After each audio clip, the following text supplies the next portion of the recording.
motherfucker? Hold up, I hope y'all watching this shit. First round real quick. That are in those training rooms with him know how good. Because he just knocked dudes out real quick in the first round. Yeah, but now we're gonna get a good. I might fuck with this guy. He just, to me, I thought he was a con artist, just based off his look. They're at edge. Holy shit! What the hell just happened?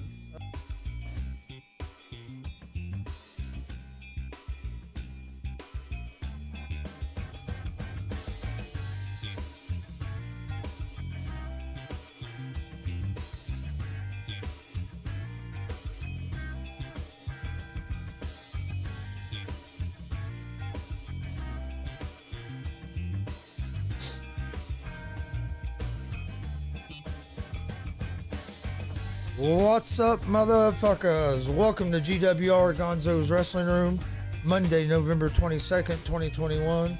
Got a big show for you guys today. Get this music offside.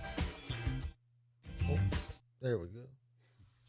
Got special guest, pro wrestler, the alpha athlete, Chris Owens. How you doing today? I'm good. I got a cup here because Alakon keeps saying that I look like Hangman Adam Page, so I thought it was fitting to bring some beer on the set. I saw that he put that on that post yesterday. I was cracking up. I was laughing too. I showed my fiance that somebody said that I look like him, and I showed her a picture of Adam Page, and she was like, "Well, he's good looking." So I mean, that's a compliment then.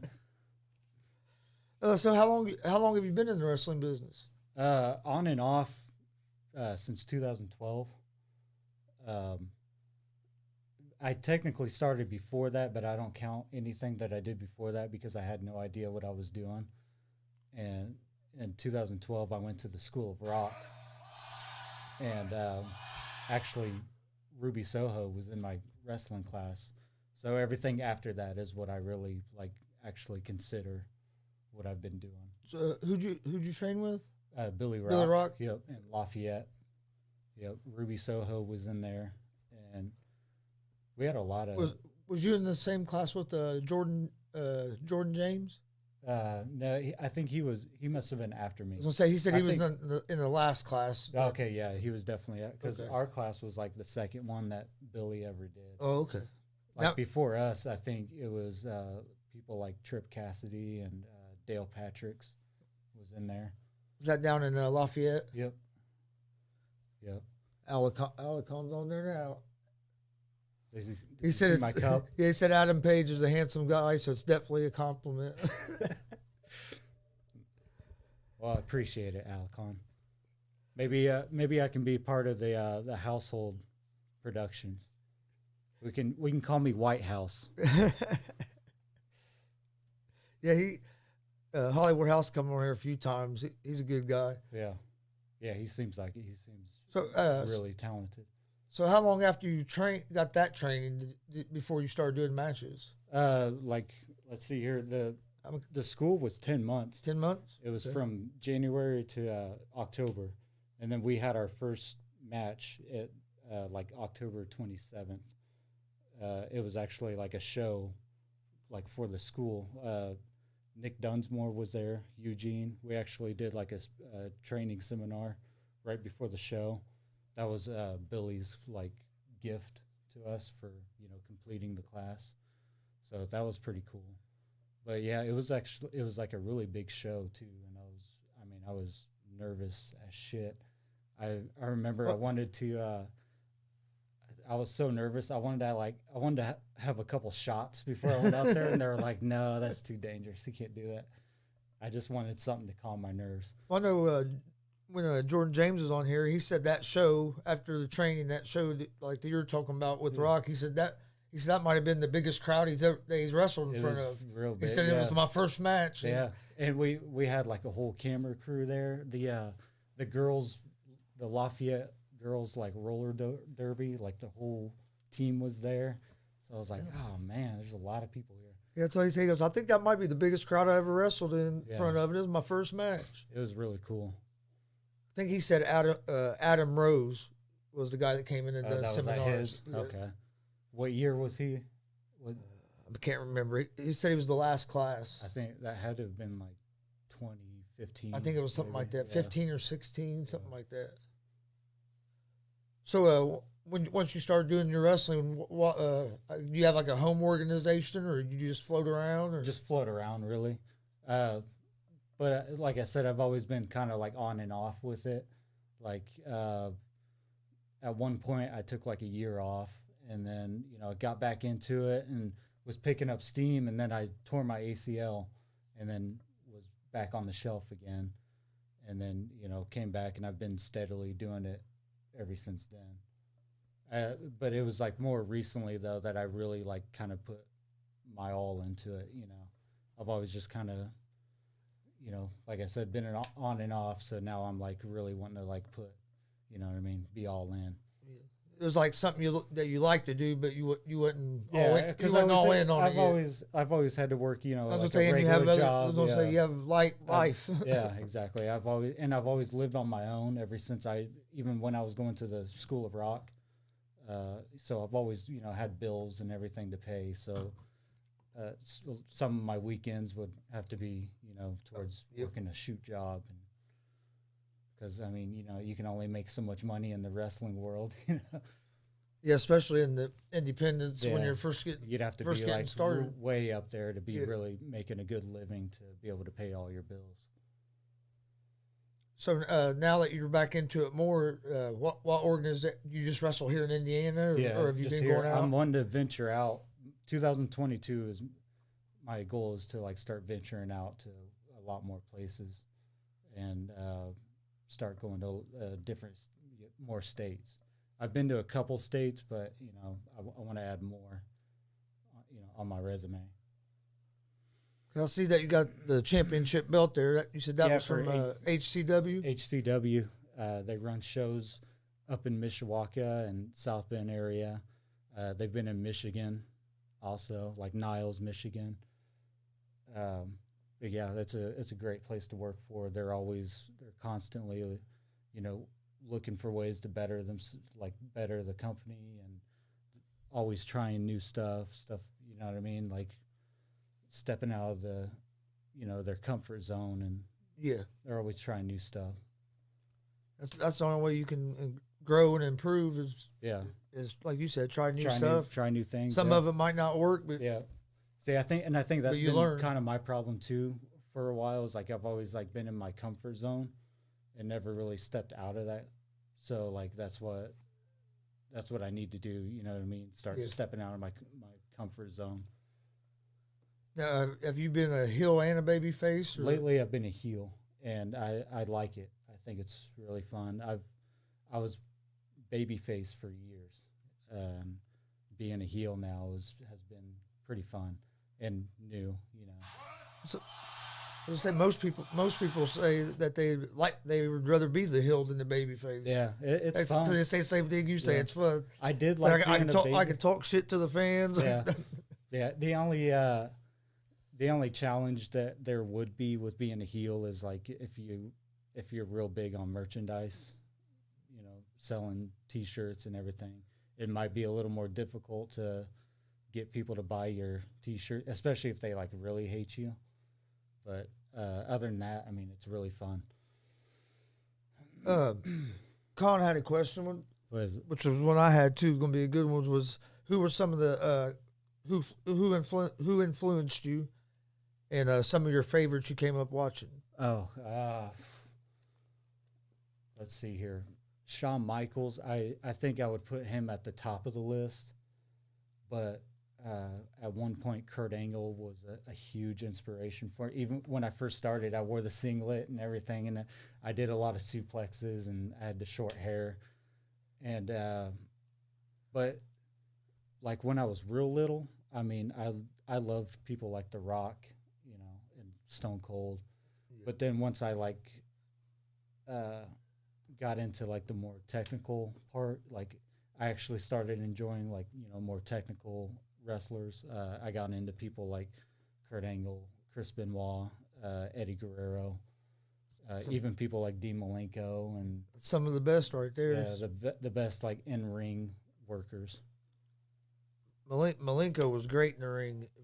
If he could have just developed a little bit more on the mic, he'd have been a superstar. That's what's a shame, man. Like there's so many guys out there that they probably won't get the recognition that they truly deserve, just because maybe their mic skills weren't all the way up there, or whatever. But I mean, there's some of the greatest in-ring performers. D. Malenko, Lance Storm. Yep. Even more like recent guys like Tyson Kidd and people like that. Yeah, like Tyson Kidd. He never got the push I felt that he should have got. It's a shame too. Because he was a great worker in the ring. Yeah, I'd say like probably one of the best. Yeah, cause I always wondered like that. Why didn't they ever put him in something good? It was like they just it's a lot of it has to do with microphone work. Being able to engage the crowd. Yeah, if you've got that character that like really connects with the crowd, then that's what's gonna like take you to new levels. I mean, because look how much Paul Heyman has helped Roman Reigns. Yeah, and exactly. Now even Roman Reigns is getting better on the mic. Because exactly. Yeah, Roman, he wasn't, he was good on the mic, but he wasn't like great like, John Cena or The Rock. But yeah, you're right. Now he's starting to really elevate. I watched Survivor Series last night. Yeah, I started it. It was all right. I didn't like the way in the 2 elimination matches, the old school Survivor Series matches. Yeah, you had 4 people get counted out. Yeah, I didn't. And I'm like, no, how do you have 4 between the 2 matches? Yeah, because in the men's, I think there was 3 people got counted out, and then one in the women's. It's like, how do you have 2 elimination matches that have 4 people get counted out? It just you gotta come up with something better than that. Lazy writing, maybe. Now, don't get me wrong, there were some good matches on the pay-per-view, but the elimination matches just didn't do it for me. Yeah. Tyson Kidd trained a lot of people too. He really great, Alicon. Yeah. Yeah, he's right.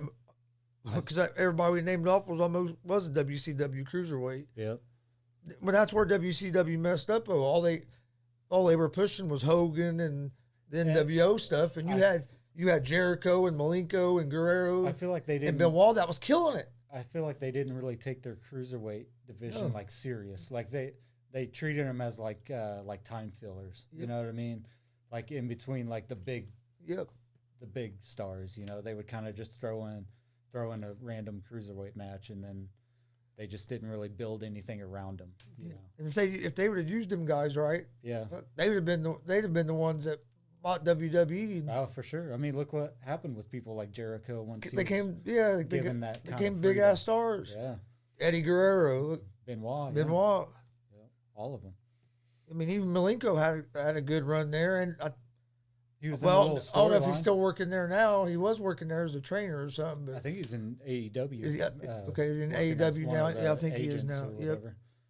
I think he was one of the cuts a couple years ago. Yeah, one of the budget cuts. They just cut a bunch of more people. Yeah, exactly. I wonder what's going on with that. I don't know. That's weird. But yeah, because with it picking up where people can go to arenas and stuff again, you would think that they're going to start doing their shows like they used to. Yeah. Unless they're not planning on traveling as much. Yeah. Well, what I heard was that they profited more during the pandemic because they didn't have to pay for all these venues. Like now they got to pay for all these different venues, and I think they have to budget a little more when they're doing that. I guess I don't know. That's just what I've read or heard. So what's your now that you're back into it and you're more basically like all in? Yeah. What's your end game, like your goal, or where do you see yourself going? I don't really have a goal as far as getting signed somewhere. Really, I just want to have fun doing it, and I want to be proud of what I did. I want to when I do stop doing it and everything, I just want to be able to say I'm look proud back and say, hey, that's really my only goal. I don't have my heart set on being signed somewhere or anything like that. I would be happy to do a AEW dark match You know what I mean? Yeah. Once or twice, or being an extra or something like that. I'd be happy doing that. So I think it'd be cool to do like a dark match, just because then you get, I don't know, you get to measure or kind of measure yourself against guys that are there, and get that feeling of being out there in one of those big arenas and. It'd be a big experience. Oh, for sure. Yeah. I know of quite a few people have done it too. So what we got? He said, I heard the same thing about them making lots of money during the pandemic. Yeah. Yeah. Like, they said that was like their most like profitable year. Yeah. Cause I'm wondering if they had their own building right there. Started cutting so many people because it's like they realized we're not going to travel to all these venues and spend that money no more. Yeah. And they can always bring, if they're going, like when they do a Saudi Arabia show or something, they can, if they need people, they'll sign people for. And then I've also heard that they could be doing it because they could be looking at selling at some point soon. But I mean, I don't know. I don't know who would buy it or. They need to. Vince needs to go on, and they need to let Triple H run it. Yeah, I mean that'd be nice, but I think it'd be so much better if they let Triple H and them, Shawn Michaels and them guys do it. And then like last night when Vince showed up with that golden egg thing, I'm just like I had to turn it off not too long after that because I was just like. Did you see when he came back in there and the egg was gone? Oh no, I didn't see that part. No. Then he had people go searching for the golden egg. Oh my gosh, they were really pushing heavy on that Red Notice movie. I thought for sure The Rock was going to show up last night. That's what I thought maybe during the Roman Reigns match or something he was going. Yeah, and they were doing the 25th anniversary and everything. So like every commercial thing during break was about that Rock. Yeah, so I'm surprised he didn't show up. But if he comes back and they build their storyline around that egg, I'm going to be really disappointed. He said I fell asleep during it. So did I, technically. I watched it all, and there was a couple matches I really liked, but the two elimination matches. Yeah. When they kept counting everybody, I was like, I'm done with this. Which is crazy. Like I hate like criticizing WWE because it's like they're a multi-million-dollar company. So they're doing something right. They're doing something right. I guess just And there's a lot of this. I mean, I watch a lot of it. And I like a lot of it. Yeah. But their last few pay-per-views have been pretty good. Yeah. But that one last night, it wasn't one of their better ones. I just miss the old days. I wish they. I remember one of the coolest things back in the day about watching a pay-per-view was the stage, like what kind of stage they were gonna have, and now it's the same stage every show, and it's just like they'd always be something different. Then you knew at WrestleMania it was gonna be like 100 times bigger, which now they still do change for WrestleMania, but for WrestleMania, but that's it. Yeah, but you're right. Back like every pay-per-view that had a different one. Yeah. In your house had one. Yeah, and they had their videos play like when they would come out. It's like they took away like everything that was great about wrestling. That's my only problem with WWE, I guess. It's very sad they make all this big whoop over The Rock and he never showed. Yeah.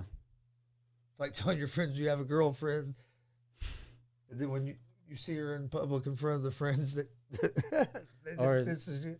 Or it's like they're kind of trying to like capitalize on his success, like saying like, hey, look, remember he was with us, Yeah. Because he's doing all these movies and everything. Oh, if you were talking to like a new guy that was just getting into the business, what would be your advice that you would give a guy? To go to a school to get trained.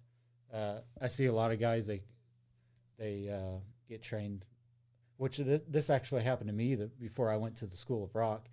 A guy he trained me like twice, and then he was like, "Okay, you're athletic, so do you want to do a match?"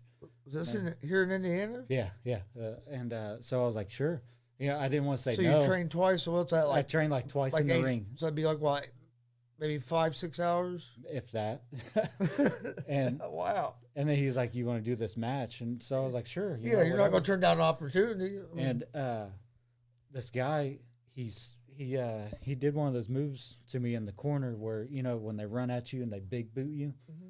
Well, I didn't know how to protect myself, and he comes running full force, and I didn't turn my head. I kept it like so he hit me, he got me, he broke my jaw. I mean, I couldn't eat for like weeks after and this that. is your first match. Yeah, and this is because I didn't know what the fuck I was doing. And how old were you then? Like 19, I was like 20? 19, yeah, 19. Probably. So basically, straight out of school and stuff. Oh yeah, for sure. So I had to have been about 18 or 19, and yeah, and I didn't have health insurance back then, so I couldn't go to the doctor or anything unless I wanted to be stuck with like a fucking big ass bill. Yes. So I had to just $7,000-8,000 bill. Yeah. So I had to just like stick it out for a little while, and like I couldn't eat, I couldn't open my mouth or anything, and even to this day, like I still have problems. Did it finally just like, healed up kind of? Eventually, I mean, it stopped hurting. I don't know. Yeah, I wouldn't say it like it still healed, like but pops. It just don't bother yeah, you it just much. doesn't hurt. Yeah. So yeah, if somebody came and said or wanted any kind of advice on getting in it, I would say go to a school and make sure like you know what you're doing before you start going out there and getting kicked in the face. Oh yeah, you definitely should. You definitely shouldn't be getting in the ring if you want to train twice. Yeah, That's like when I got a little too drunk one night and got in a damn cage and fought MMA. Oh, did you? Yeah, see, it wasn't a good idea. No. Yeah, that's one thing you wouldn't see me doing. Oh, I wouldn't do it again. Well, I'd do it again if I trained for it. Yeah. Because like I wrestled in high school and stuff, and if I'd have trained for it, it'd been different. But, oh, for sure. Yeah. Yeah, we went to watch. Yeah. So been drinking all day. Yeah. And then they go, "Hey, you want to fight?" Mm-hmm. Sure. Which people say all the time, like you go to, because like people that don't like watch wrestling or like know a whole lot about it, like whenever I tell them that I went to a wrestling school, they're like, they have a school for that? And I'm like, I mean, yeah. They're like, do you have to do it if you? I'm like, well, I mean, if you like want to be good and want to be sure that you have know a what better you're chance doing, not. Yeah, I said not everybody goes to, and you're gonna have a better chance not getting hurt. Yeah, exactly. Like you said, by not knowing what to do. And plus, another thing that they taught at the School of Rock was psychology. Yeah. Like to me, that's one of the biggest things. That was harder than anything, in my opinion. Like the athletic part was easy, like whatever, but it was like learning the psychology of doing a match is like what I really struggled with for a while, because I wasn't an actor or anything like that growing up or like in school. Yeah, I just played sports. That was it. There's not much showmanship in that. You go out there and play, and then they don't let you do much showmanship in high school. You don't go out there talking shit to the crowd or anything like that, or even like while you're during the game, But yeah, at the school he taught us a lot of psychology and doing stuff that made sense and why you do this, and it's more than just going out there and doing a bunch of play moves and stuff like that. Sure. Do you know of any like good schools in Indiana? Ah, man, see, I know of one. I know of one. Which one is it? That I would recommend would be WCWO. Jake Oman and sure. Joey Owens. Yeah, Jake actually came up to Kokomo one day. It was so crazy. It was so random. I was at Anytime Fitness working out in Kokomo, and Jake comes walking in. And at first I saw him, I was like, is that Jake Oman? And like I didn't want to like bug him. Yeah. And like and if it wasn't, if it was just somebody that looked like him, I didn't want to look like an idiot and be like, So you're sitting there trying to figure it out. So I just like kind of like ignored it. But luckily I had a sock hat, a collar and elbow sock hat. And anybody that knows what collar and elbow is, it's like you're definitely like in wrestling or something if you're wearing something like that. So he comes up to me and he was like, "Are you a worker?" And I was like, "Yeah." And he was like, "Oh," he was like, "I thought so because I saw your sock hat." And then we just started talking, and then I told him that we had a ring set up in Kokomo and asked him if he'd come up there and show some of the guys that I was training at the time if he would come up there and show them some stuff, and he did, and so it was, Yeah, Jake seems like a real cool. oh yeah, he's real cool dude. He's gonna come. He's gonna come on the show. I talked to him, and I sent him a message one night. I ain't gonna lie. I'm sitting here thinking, man. So I send him a message. Cause I don't want you. I don't want to bug people or anything. And exactly. And I know, hey, we haven't been around for a long time, so a lot of people don't. But no, I sent him a message because we went and done a commentary for WCWO. Yeah. For one of their charity shows. He's up there quite a bit. Yeah. And well, it was cool because while we were setting up, they were actually doing training. Oh yeah. So we was standing there watching it. Yeah. And dude, I was impressed. Really? I mean, it was cool. And then, but then I sent him a message. He sent me one back, and he's supposed to get with me on when we can get it scheduled. Because of course he's a busy dude. Oh yeah, he's had tryouts and everything, and he's been across seas. And so I remember watching him like 17, 18 years ago. He was wrestling for Jason Maples. Yeah. Back then it was EWF, and now he does that Heroes and Legends. Yeah. I actually back when I right after I got out of the School of Rock, he was at one of the shows. I think it was a PWK show. Jake was there, and I remember he watched my match and then gave us feedback and everything right afterwards. So he's always been cool. Willing to go out of his way to kind of help people and critique people. Khan said he knows that you don't care about getting signed. But he said, what if MLW, NWA, or Impact knocked on your door? Would you do that? For sure. I would answer. For sure. Yeah. Well, it's also difficult because my fiance, she's got a career where we live.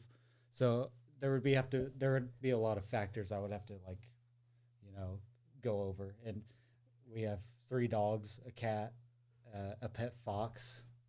Fox? Some of that stuff's just not easy to just pack up and, move somewhere else. I was trying to tell my girlfriend I was going to buy a tiger the other day. Yeah. Little tiger cub. So we would have, there would be a lot of detailing that I'd have to work out if I ever got an opportunity to go somewhere like that. But if you could make it work, you definitely. Oh, for sure. If if we were able to do everything, then yeah, for sure, I would definitely do it. Did you say you're training people now? I mean, I just helping guys out. Yeah, not not running the school or nothing. Yeah, no, nothing like that. Just helping the guys that are up there working out. Actually, HCW just opened up a little performance center. It's got a whole gym. It's got a ring in there, and okay. I think I saw your post on on Facebook. Yeah, it's really cool. I didn't realize that was with HCW. Yeah, they're the ones that got it all set up. It's the place is called East Race Muscle. So I mean, if we can get a set schedule and everything, and for that to be kind of like a school, then yeah, then that would be definitely a great place to go. Because that's another thing. I get people all the time that want to train, and I'm like, cool, yeah, let's do it. They'll show up once, and then I'll never see them again. I've heard that a lot. Yeah, and I think a lot of people they expect to just get in and just blow up. You know what I mean? They don't realize how much work it's a grind. It's a grind. Yeah, before anybody even knows who the hell you are. They don't realize all the work that you have to put in. They think you just get in the ring and then you're suddenly a star. That's one reason I like doing what we're doing and having all you independent wrestlers on, because it is to try to help get your name out there. Yeah, don't get me wrong, it helps get our name out there too. But I mean, helps both sides. Yeah. Would you ever open up your own wrestling school? Yeah, if I had the money to and everything, definitely. I for sure would, because I've got a notebook in my car actually. We could open up a Household Productions wrestling school. Yeah, that would be cool. We could call it Full House. But yeah, if I had the money and everything and a ring and for sure, yeah, I would love to do something like that. especially like like what Billy did, like how he did what, like 5 years. Something, I think, yeah, So, something like that. Yeah, I mean, and look at all the great talent that came out of there, and there could have been more. It's funny because I think from my class, the year that I went, I think me and Ruby are the only ones left. They're still wrestling, yeah. But then you got the classes after me, like Mance Warner went there. Obviously, he's doing big things. Kripke went there. Sage Phillips. So yeah, there's still a lot of people that are still doing it from other classes that went there. Alcott said, "Ha ha, full house." I like that. He said you'd be a great trainer, being such a great athlete as you are. Oh, I appreciate it. I appreciate the kind words, especially from Alcon. Yeah, I haven't got to see you wrestle live yet, but we'll here in a couple next weeks. Month, yeah. At the BMFX. Tell you what, that looks like that's going to be a pretty good card. Yeah, it does. It is looking. He sent me that poster the other day. Yeah. And it'll be my debut there. So. Oh, that's your debut there? Yeah. Okay. Yeah. It'll be my first time ever going there too. I've never, like I said, I contacted the guy and he's like, "Yeah, come on down." Oh, for sure. That's awesome. That's one thing I kind of, I don't know why, but it kind of surprised me when we started doing these things. I don't know if it's just because you hear some of the horror stories about promoters and stuff. Oh, for sure. Yeah. But dude, everybody I've worked with so far has been. Yeah. I mean, it's been great. Everybody's like, it's almost like a family. Yeah. Yeah. It's when we was first going into it, I ain't gonna lie, I was a little skeptical. Like, I knew everybody wasn't like that, but it's like, well, how do you know who you can trust and who you're gonna be able to? That's true. I mean, that's probably one to me. I think that'd be one of the harder things about coming up in the independent is it's making sure you don't trust the wrong people. Yeah, it's challenging. There's been times where I've worked with somebody and kind of question like why I'm doing this, and then there's been times where I get reminded why I do it. You meet really cool people, like Andrew Brown, Chris Caliber is his wrestling name.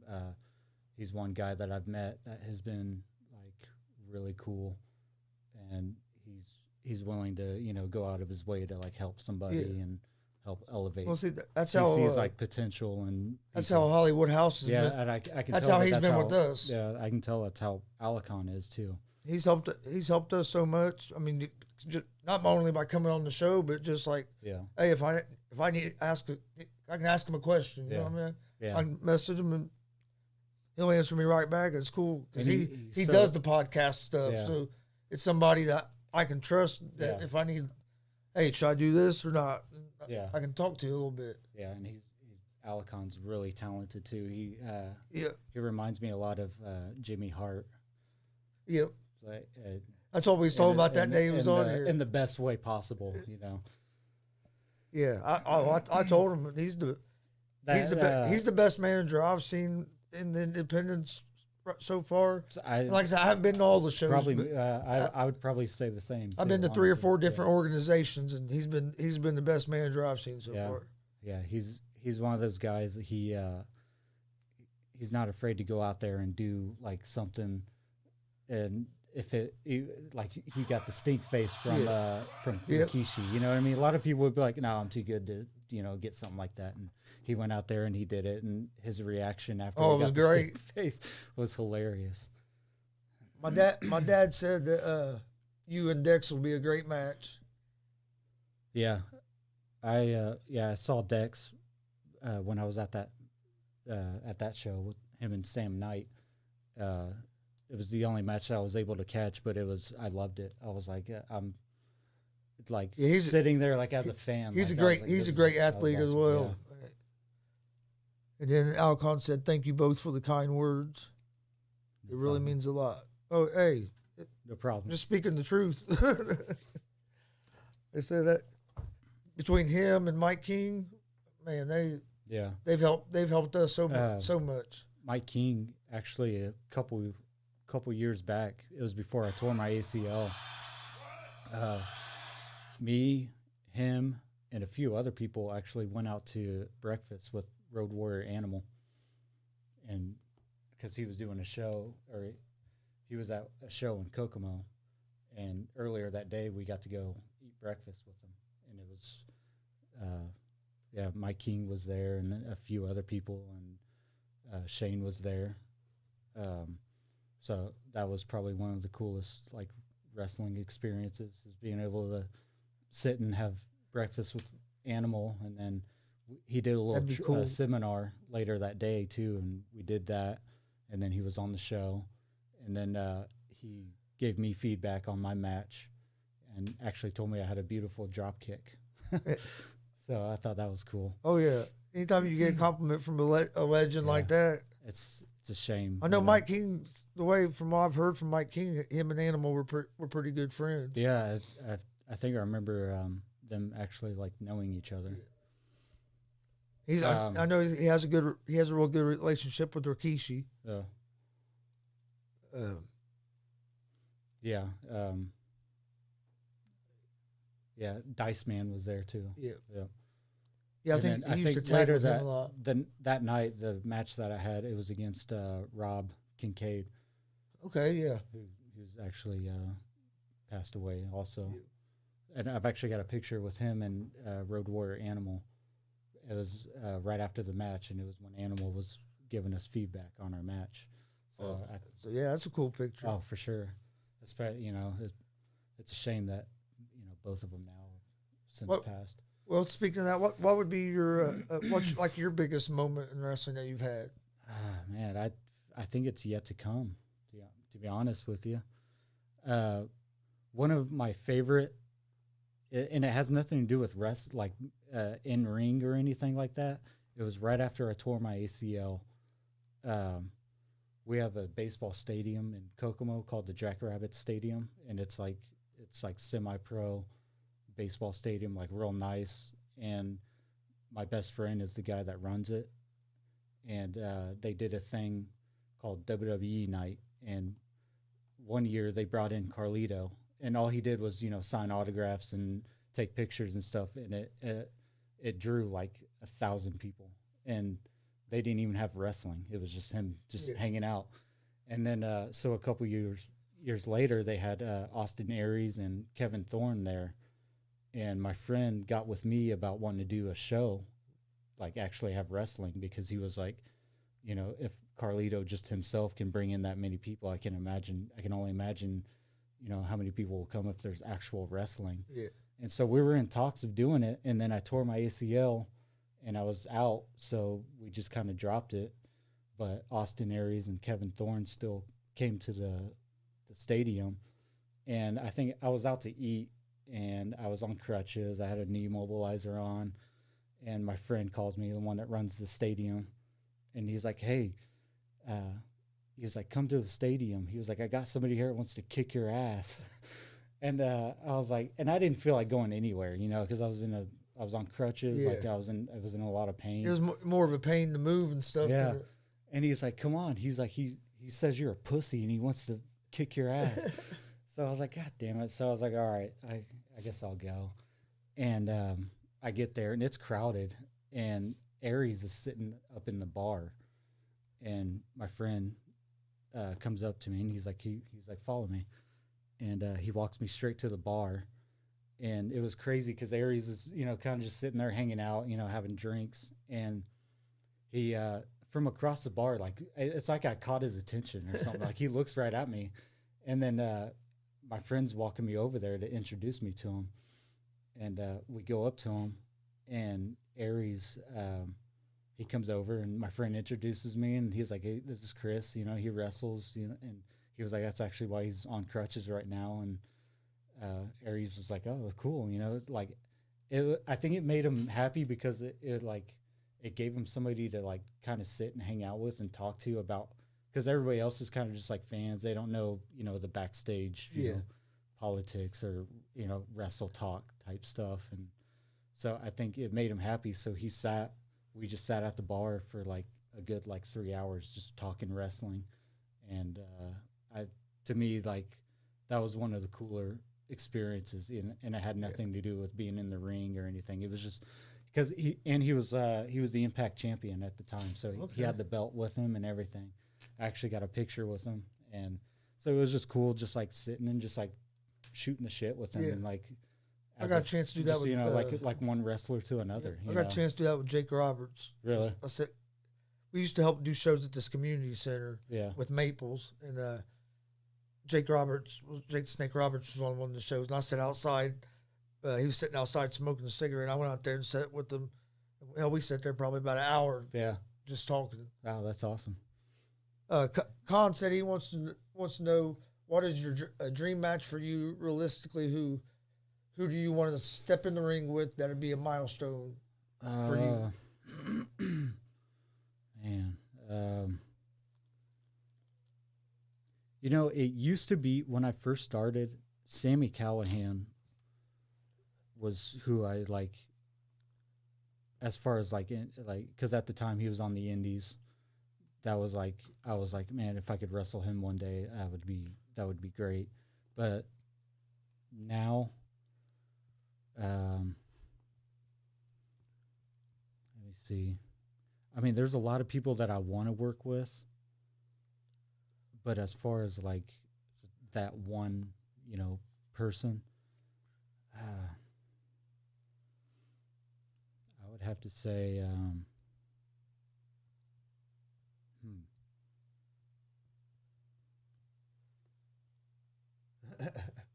I can't really think of. My girlfriend and grandson said hi. Yeah, I don't. There's a list of people I'd like to work with.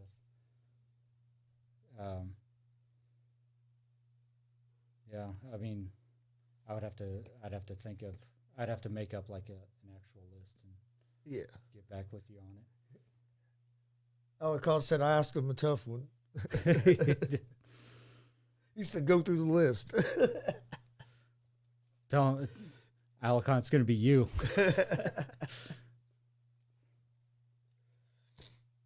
Oh, what's the biggest promotion that you've wrestled for? Has it been the HCW or?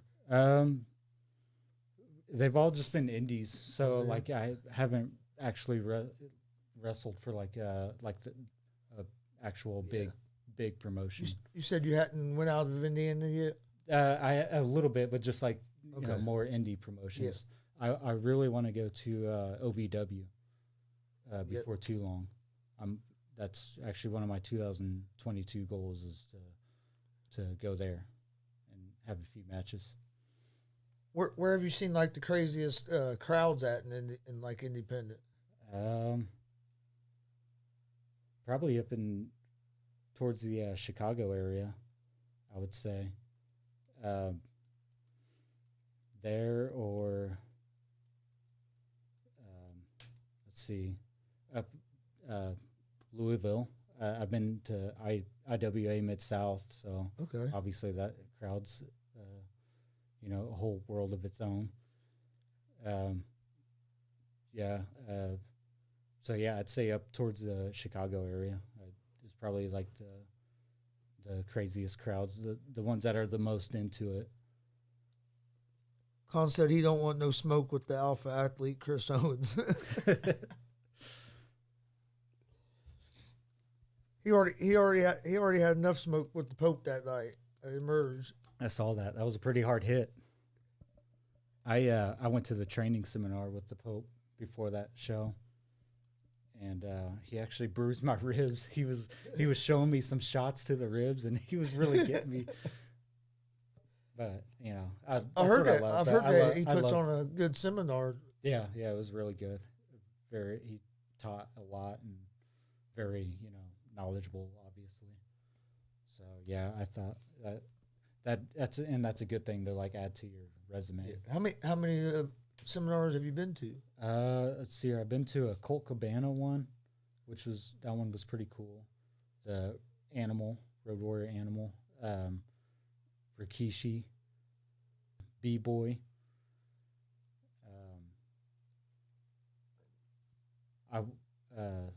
So you went to quite a few of them. Yeah. I want to go to. I've always wanted to go to a Billy Gunn one. because I watch his like on YouTube, some of his seminars, and I've always said that I wish that I could go to Billy Gunn seminar. Yeah, Billy Gunn would be a good one. He was actually like when I was real little, like when I kind of first started watching wrestling, Billy Gunn was like my all-time favorite. Was that when he was in the New Age Outlaws? Yeah, it was actually when he was doing the Mr. Askin. Yep. Yeah, and I'll never forget. The Royal Rumble 2000. I was little, and I was poor, so we couldn't afford to like actually order the pay-per-views. So I would watch the whole pay-per-view like in blur, like you could hear it but you couldn't see it, like it was just like static. Yeah. So and I watched that whole pay-per-view from beginning to end without being able to see anything, and just sat there and played with my wrestlers and listened to it. And I'll never forget when Billy Gunn came out, the noise that crowd made. It was like the biggest pop of the night. It was crazy. Oh yeah, he was big there for a while. Oh yeah, he was over that night. Yeah, I think they were in Madison Square and Garden. he was a real good worker in the ring. Oh, for sure. Great look. He still has a great look.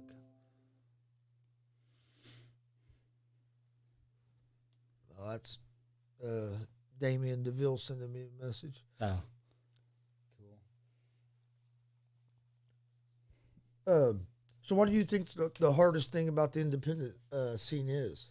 Is it getting your name out there? Yeah, getting your name out there, I would say. Because, a lot of people like... Picking the right people to... Getting the right people around you. Yeah. It's hard to make, real friends in it. Because not a lot of people are willing to help you, better yourself, because they don't want to risk you, like, because they being better than them. They can... Yes, they can see you as a competition. Yeah. But one of the most challenging things, though, for sure, is getting your name out there, because it's like, if you're not like on a big promotion, not a lot of people are even going to take a second look at you, I wonder how much it's changed from like back in the day when there was no social media. Well, to now. I would think even in the I would think it would be a little easier now to get your name out there than what it used to be. Yeah. It's still hard because, just even doing this, getting your name out there, it takes time. Yeah. Because even in the years that I've been doing it, even since 2012, the social media has changed drastically. Like, I remember when I went to the School of Rock, I had an Instagram, but at the time you couldn't post like videos or anything like that. So all I had was like pictures and shit like that. And I think Facebook was the same way. Back in the day, you basically have to record a match and then drive to promotions. Oh yeah, give them a tape, or hey, I'll help set the ring. I'll help set up the ring or do whatever. Yeah, and hope that they find the spot for you. Yeah, and nowadays, almost every show is recorded by somebody. You don't have a hard time finding footage of your own matches anymore. Back then, you would have to go out of your way to have somebody record your match. So, and it's a shame, because I feel like some of my best matches were probably not even on video. Concept, I want to see all my homies be their best. That includes G.W.R. and AA Chris Owens. I can see you going far, bro. Yeah, you can tell that Alakon like really cares about like where everybody that he's surrounded by is, Yeah. He cares about their success too. Yeah, that's one thing that's cool, because there's not a lot of people. There's probably more like people out man. there than what I think. That's what I was gonna say. There's not a lot of people out there like that usually. They're hard to find. Yeah, in the wrestling business, like I have a lot of friends and family and everything that are, behind me 100%. But as far as like in the wrestling world, it's hard to find people that get behind you like completely. He said, "Have you been on IWTV yet?" I've been on Fight TV and Amazon Prime and a bunch of other. I don't think it was on IWTV though. I'd like to though. I'm actually getting ready. I'm getting probably do it today. Getting a subscription to the IWTV. Yeah, there's a lot of shows that I want to be on that are on IWTV. Like there's a place called New Wave Pro that I've heard of them. I'd really like to come there sometime. That's why I'm going to get it, because I've been watching a lot of the independent stuff on YouTube, whatever I can find. Because, I mean, honestly, some independent shows. Yeah. Some of my favorite things time in wrestling has been at an independent show, not at the big shows. Yeah. I've been to SummerSlam. Mm-hmm. I took my boy to SummerSlam. I think 2008. It was when they had it was an indie. It was and it was Edge and the Undertaker and Hell in a Cell. Yeah, I remember that. I wanted to go. But we were in the not on the floor, but we were in the 10th row of the regular seats. So we was like ring level. And I mean, don't get me wrong, that was a blast. That's probably my favorite. Yeah. But I've been at that show there that's on TV that DCCW did, Harvest Havoc. Yeah, that was awesome. It was a great show. Some of the independent shows, man, are just so. They had an awesome setup and everything, like that stage and the entrance. But since I started watching so much of the independent, then I found out about the IWTV, and I'm gonna get a subscription to that. Yeah, because not very much either. That's another thing that wasn't around back when I first started was all these streaming services. Yeah. So streaming's changed everything for like everybody. Yeah, definitely. I mean, because like if you wanted to do something, a commentator, do something like we're doing, now it's a lot easier to get into it than before. I mean, there wasn't no. Yeah, the place I go, it's called Chicagoland, and they stream all their shows on like Fight TV and Power. It's called like Powered 4 TV or something like that, and then Amazon Prime and. There's a bunch of other ones, but the main ones I knew about were the Fight TV. Yeah, I've watched some on Fight TV before. Yeah, I really just found out about IWTV. I've been. Who mentioned it? Oh, Ricky Ruckus from Emerge. He came. He called in, just done an over the phone thing the day before that last show. Yeah, and he mentioned the IWTV. Are they on there now? I think so. Pretty sure Emerges. I'm pretty sure Emerges on there because we'd ask them like if the matches they asked him if they stream the matches or whatever. And he should be. He said something. That's when he mentioned IWTV. I told and then I checked into it. And I'm like, I need to get a subscription to that. Their show is I would say like one of the top ones in Indiana. I'm looking forward to going and seeing it. I wanted to go to the last one, but it was the day before we were going to another show, and we couldn't make it work. Yeah, but we're planning on going to that one in January. Yeah, I'm looking forward to it because that's what everybody says. Everybody says it's like a good show. Good. I actually went there one time. It was during the time when I had my torn ACL, and I went with Plex, Nightmare, Johnny Plex. That's who I was wrestling when I tore my ACL. Actually, how'd you tear your ACL? It was a simple move, something I've done hundreds of times. I've got it on video, but I was wrestling Plex, and he was in the corner, and I ran at him, and he did a little like bandera, and I went over the rope, landed on the apron, and right when I landed, it was like somebody just like shot my kneecap from underneath, and my leg just like buckled, and it was like it just exploded. I just buckled, went down, and at first I was like in shock, I think, because me and Plex had this whole sequence, planned out. He was supposed to turn around, go for he was supposed to try to hit me, and I was gonna block it, hit him, and I was gonna do a front flip over him, do all this, cool, flashy stuff. But I went down, and he turned around, expected me to be right there, and he looks down, he sees me. And he just like gives me a kick, and he bends down. He's like, "You good?" And at first I said, "Yeah," because I think I was just like in shock. Like I didn't want to like admit that I was hurt. In a adrenaline. Yeah, and so he was like, "All right, let's go." And so I went to pull myself up with the rope, and I felt my kneecap kind of slide over, and then I went straight back down. I was like, "Fuck, motherfucker!" And he said, once you started yelling out fucking motherfucker, he was like, I knew you were really hurt because I knew you wouldn't just like yell that out because at the time I was a big time Babyface. So he was like, once you started saying that, I knew that there was something definitely wrong. So we ended up, rolled in the ring, and I told him to just like, do something, just pin me or whatever. And at the time though, that promoter was like so like hell bent on like not having me be like pinned that he just came out and like stopped the match. And then they helped me to the back. And why did he didn't want he just didn't want you just why didn't he want you to get pinned? I don't think he knew how serious it was. Oh, okay. He knew I was hurt, but he didn't know if I would just be okay and then be back the next show or whatever. So, and they were like in the middle of like really like building me up and kind of having me go on this like winning streak.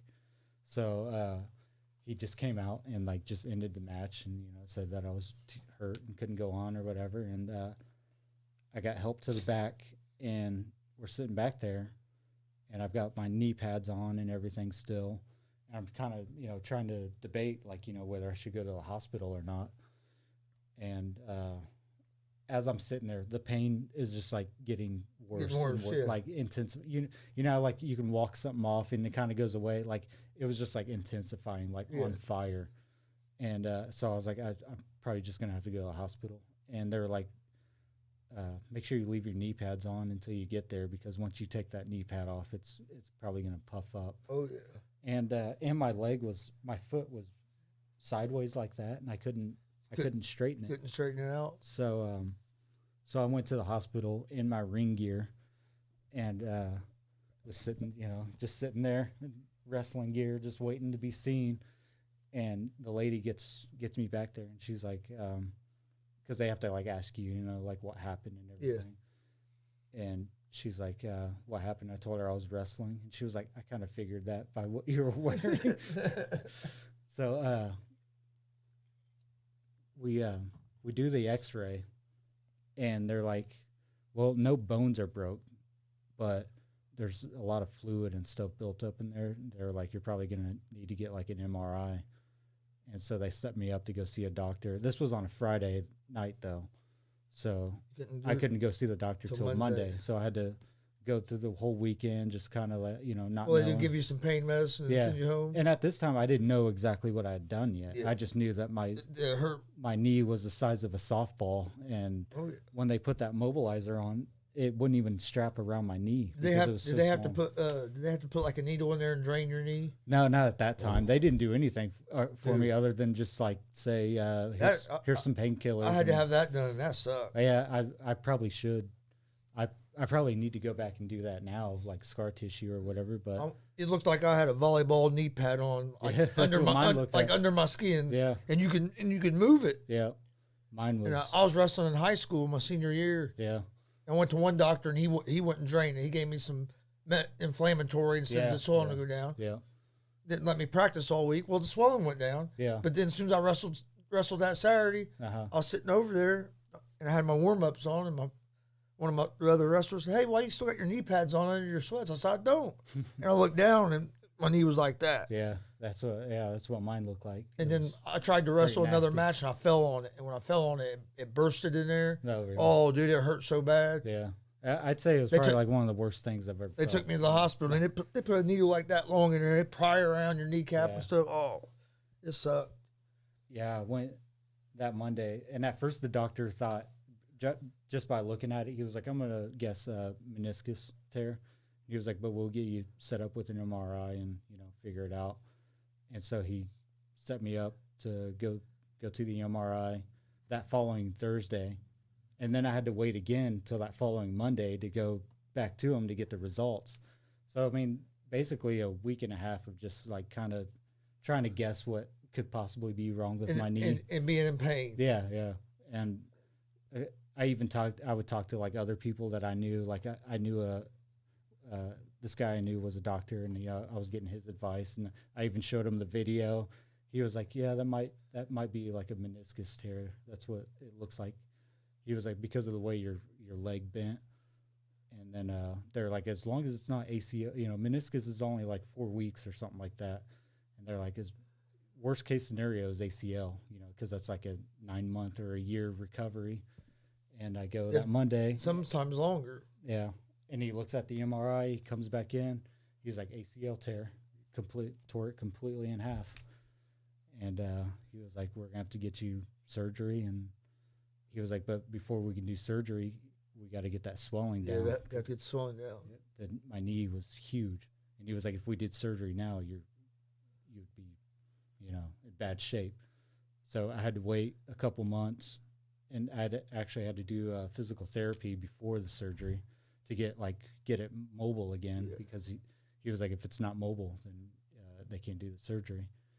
And then so I got it moved in, got walking on it, and then had to get the surgery and was right back to. I don't think people realize how much that physical therapy sucks. Oh, I got the surgery on a Wednesday, and they had me starting therapy that Friday. Yeah, they don't mess around with knee surgeries, because if you wait too long, man, when you leave therapy, sometimes you're hurting more than you were when you got there. Oh yeah.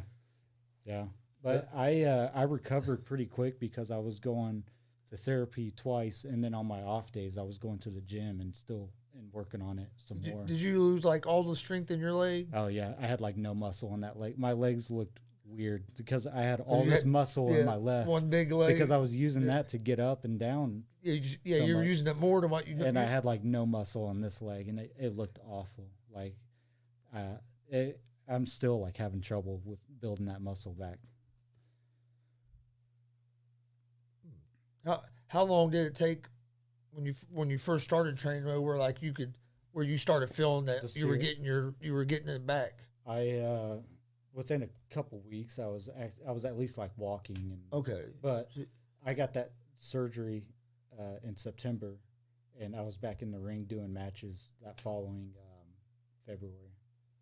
So damn, was that 4 months, somewhere around there? 4 or 5 months. Damn, that's pretty quick for ACL. Yeah, and it was because I was putting in extra work. Yeah. And my therapist even told me that, because I had 12 weeks, or no, I had 24 visits that my insurance paid for or whatever. Yeah. And he said on my 12th visit, he was like, you're already to the point where you don't even need to keep coming here. He was like, we'll still do a couple more. You just because, keep doing what you're doing on your own. Yeah, he was like, you're recovering really quick. He even showed me a chart of my age range and where I should be at the week that we were at, and he was like, you're way up here. But it was, like I said, it was because I was going to the gym and constantly putting. Because like you said, a lot of people, that's a year or longer. Yeah, about 9 months to a year before people are. And I even made sure with him on my last day, I was like, am I good to get back in the ring and start doing matches? He was like, yeah. He was like, your chances of re-tearing it, are gone. But he was like, the only thing you're risking now is getting tendonitis in that knee. And I was like, fuck it, I'll deal with that. When you first started doing matches again, how long did it take you to get comfortable with it, where you knew where it wasn't in the back of your head? It was a while.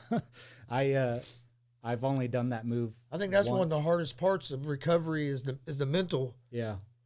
Because even a doctor can tell you it's good. Yeah. But if you get in that ring and you test it out, that's my biggest fear. You don't know for sure again, because that was a pain in the ass dealing with all that. But yeah, it was a long time before I even did that simple move again. I was doing everything else, all these other moves, and you're like, I'm staying away from that move. I'm staying. All right, I don't blame you. And it's one of the most simple wrestling moves out there too. But it gets it's in the back of your head. Yeah. It's like Mike King was telling us the story of how he broke his leg. And I was like, man, I know. Once you got back in there, it has to be in the back of your head. I'm sure it when was you're in the out back there, of his head. When you're out there, because he was getting ready to catch somebody. Yeah. And his leg snapped. Yeah. And it's like, next time you're out there doing that, you have to be thinking in the back of your head, oh, is this going to... Yeah, exactly. Is it going to happen again? Yeah. But yeah, like Con just said there, but a testament to your hard work was why you was able to recover so quick. Yeah. Because you, like you said, you put in the extra work. Yeah. And that's what my therapist said. Man. He was like, he said that's why, is because I was going on my off days and still working on it, because I was getting on the stationary bike and getting it going. Yeah. It's great. A lot of people I talk to, they're like, if I ever got a knee injury, I would be done. Like I wouldn't go back. Like they're like knee injury is like where I would draw the line. So I probably am crazy for getting back in, but hey, if it's what's in your heart and what you want to and what makes you happy, hey, that's what you then have to do. Yeah. Luckily, I had health insurance too. I see a lot of guys they're wrestling with no health insurance, and I'm like, man, that's an important thing. Yeah, it's risky because, like you said, you go to the hospital one time for a surgery, don't have insurance, you'll be in debt for the rest of your life. You're $8,000-$10,000 at least in debt. Yeah. They don't care. They'll hound you until they get their money. Send you to court. Yep. Start taking it out of your damn check. Yeah, they don't give up either. Just it's one of those things where if you ever feel like people aren't thinking about you or that you feel lonely, just know that there's a debt collector out there thinking about you. Oh yeah, somewhere. What's probably the craziest experience you've had with the fan or somebody at a show? Have you had any? I had somebody spit on my car not too long ago. Spit on your car? Yeah. After the show? Yeah. Yep.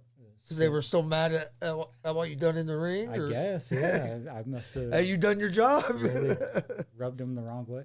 Actually, there for a minute at HCW, I was getting a lot of overrated chants when I'd go out there.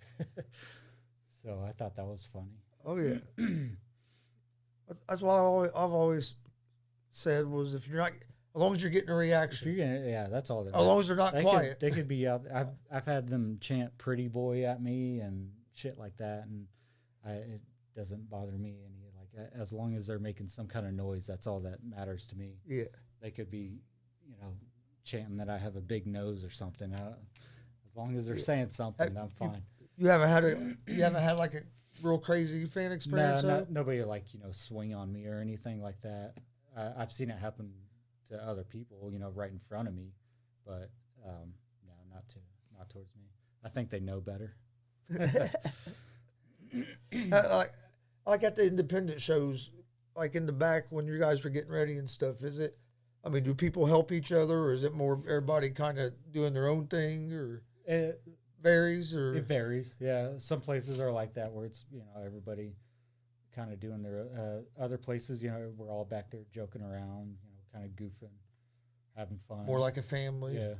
And then some places it's just basically like you and your opponent, and then everybody's kind of like clicked up with whoever they're like working with that night.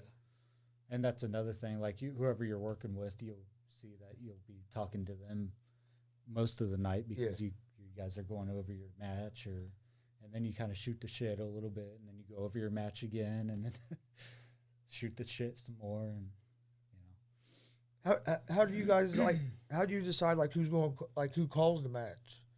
Or do you guys just basically Chicagoland, when I went there, they had agents for everybody's match, so you would go over the match and then you'd go over it with the agent, and then if he thought something needed to be changed or whatever, then he would let you know. And so he basically would approve it. Yeah, and then be like, instead of doing this, maybe you should do this, and then after the match, he tells you, how you did afterwards.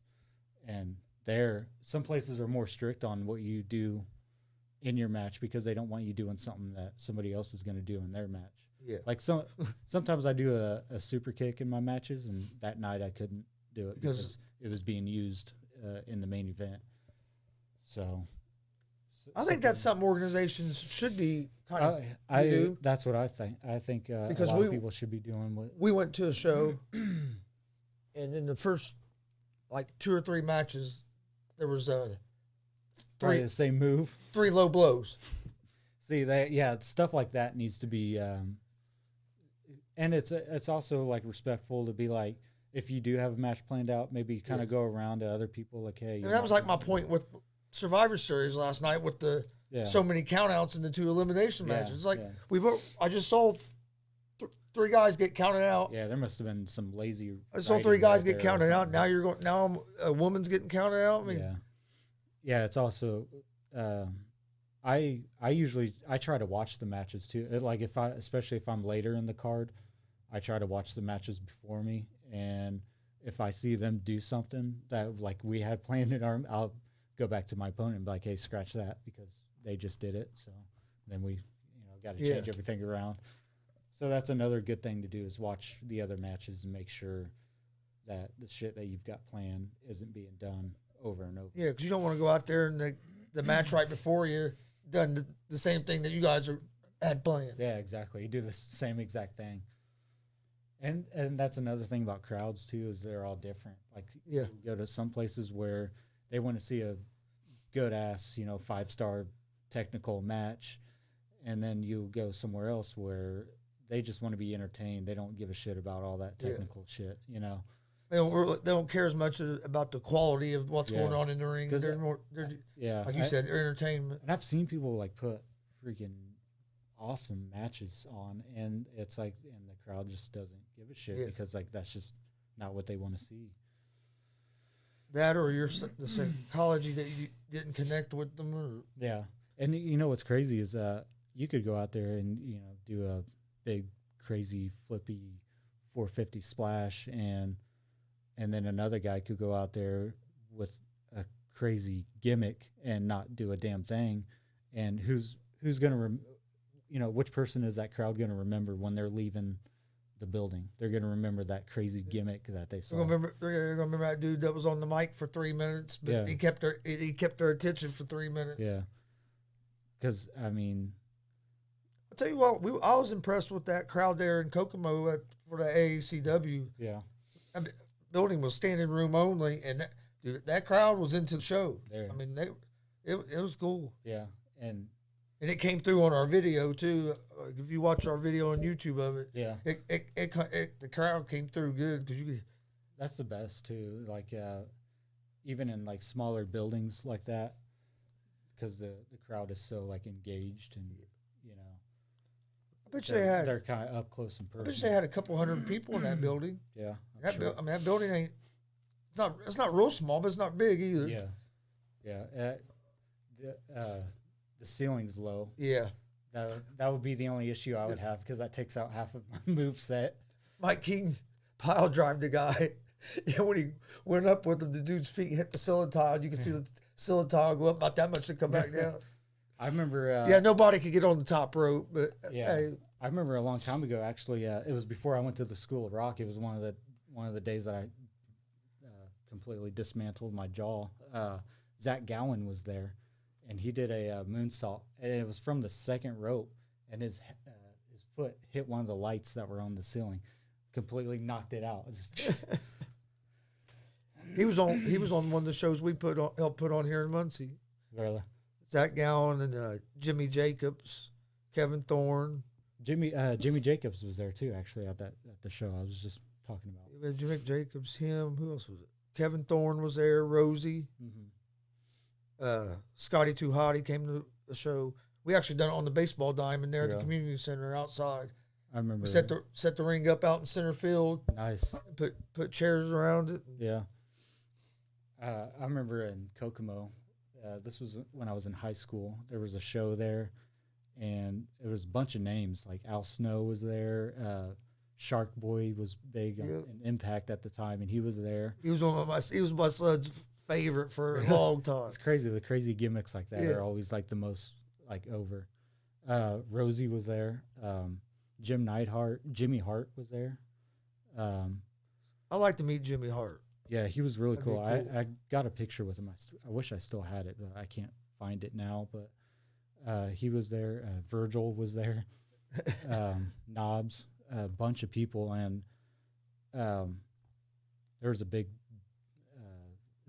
bunch of drama backstage, I guess, because the promoter ended up like not paying half of them. Oh, but me and my brother Nick were there, and we kept trying to go in the back. We're just a couple of teenagers in high school, and we're just a couple fans, and we kept trying to go in the back, and people kept stopping us and like telling us to go sit down. and we saw these walkie-talkies sitting there, and we grabbed them, and we just held them, and then we like walked back there, and they thought we were working. We were like, we're just working. And they're like, all right, go ahead, whatever. And we went back there, and we just like hung out with Virgil and like started talking to him. And we talked to the guy that was escorting Jim Neidhart around, and we somehow sweet talked him into giving us Jim Neidhart's phone number. So we left the building or whatever, and we called Jim, and I was like, he was like, who is this or whatever, and I was like, my name's Chris. And this was like when I was like trying to like figure out a way to get into the rest. So I was like trying to call him personally, and it turns out that the guy that was escorting him, his name was Chris too. So he thought I was the guy that was supposed to be like. So he was like, "Where are you at?" And I was like, "We're by Applebee's right now." And he was like, "All right, just meet me there." And I was like, "Oh shit, Jim Neidhart's gonna beat us." And so we go there and meet him, and he comes out there and he's like, "You're not the guy that's escorting me." Oh. I was like, "I just wanted to talk to you." Did he talk to you guys? No, he was pretty pissed. So I think we got the hell out of there. He probably called the right Chris. Yeah. He was like, "Who the hell is this guy?" Yeah, that was a funny. But you funny got to story. talk to some of the guys in the back. Yeah, a little bit. Like we sat and talked to Virgil, and he was telling us about like Vince McMahon and shit like that. I heard Al Snow was a cool dude. Yeah, I didn't get a chance to really talk to him, but he went to IHOP, and we went there, and we sat at a table like next to his table, and I got a quick picture of him when he was like walking to the bathroom. I was like, Al Snow, and he made this face at me, and I took a picture, and he actually I think that's still on my Facebook actually. So that's one of the great things about wrestling, though, because you can make memories in wrestling, and it don't even have to be at a show. Yeah, no, you know what I mean. Sometimes you're just a crazy fan. Yeah, that's what we were, just crazy fans back then. And so me and Dad was trying to help save a community center here, and we got that wrestling promotion to come here and help. Well, look, I got to start talking to them guys and stuff. Yeah. I'm like, okay, this is cool. Yeah, and getting to talk to Jake the Snake Roberts. Yeah. Now, when I was a kid, we had seats at Market Square Arena right on the aisle. Yeah. And when he came out, he held Damien up, and we all was able to touch him and stuff. Oh, really? I was probably like, I don't know, 9 years old or something. Nice. Hey, you know what's crazy is back in 2004, this was actually the night that I decided I actually wanted to wrestle. I actually wanted to be a wrestler.